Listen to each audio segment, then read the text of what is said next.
بسم اللہ الرحمن الرحیم۔ جب نبی کریم صلی اللہ علیہ وسلم قضائے حاجت کے لیے نکلتے، میں اور ایک لڑکا دونوں آپ صلی اللہ علیہ وسلم کے پیچھے جاتے تھے اور ہمارے ساتھ پانی کا ایک برتن ہوتا تھا۔ رسول اللہ صلی اللہ علیہ وسلم بیت الخلاء میں جاتے تو میں اور ایک لڑکا پانی کا برتن اور نیزہ لے کر چلتے تھے۔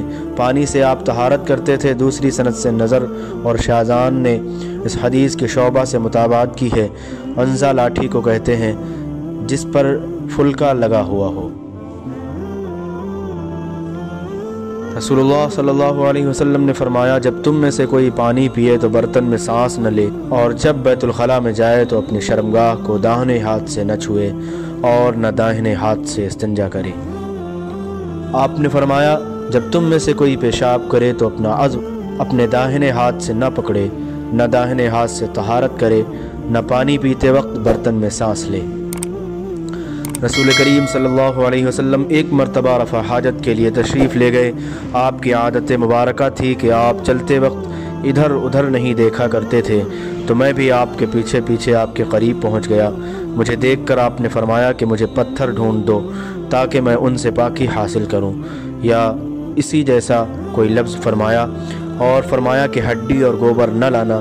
چنانچہ میں اپنے دامن میں پتھر بھر کر آپ کے پاس لے گیا اور آپ کے پہلو میں رکھ دیے اور آپ کے پاس سے ہٹ گیا۔ جب آپ قضائے حاجت سے فارغ ہوئے تو آپ نے پتھروں سے استنجا کیا۔ نبی کریم صلی اللہ علیہ وسلم رفع حاجت کے لیے گئے تو آپ نے مجھے فرمایا کہ میں 3 پتھر تلاش کر کے آپ کے پاس لاؤں، لیکن مجھے 2 پتھر ملے۔ تیسرا ڈھونڈا مگر مل نہ سکا، تو میں نے خشک گوبر اٹھا لیا، اس کو لے کر آپ کے پاس آ گیا۔ آپ نے پتھر تو لے لیے مگر گوبر پھینک دیا اور فرمایا، یہ خود ناپاک ہے۔ اور یہ حدیث ابراہیم بن یوسف نے اپنے باپ سے بیان کی، انہوں نے ابو اسحاق سے سنا، ان سے عبد الرحمن نے بیان کیا۔ رسول اللہ صلی اللہ علیہ وسلم نے وضو میں ہر عضو کو ایک ایک مرتبہ دھویا۔ نبی کریم صلی اللہ علیہ وسلم نے وضو میں اعضاء کو 2 بار دھویا۔ انہوں نے حضرت عثمان بن عفان رضی اللہ عنہ کو دیکھا، انہوں نے حمران سے پانی کا برتن مانگا اور لے کر پہلے اپنے ہتھیلیوں پر 3 مرتبہ پانی ڈالا، پھر انہیں دھویا۔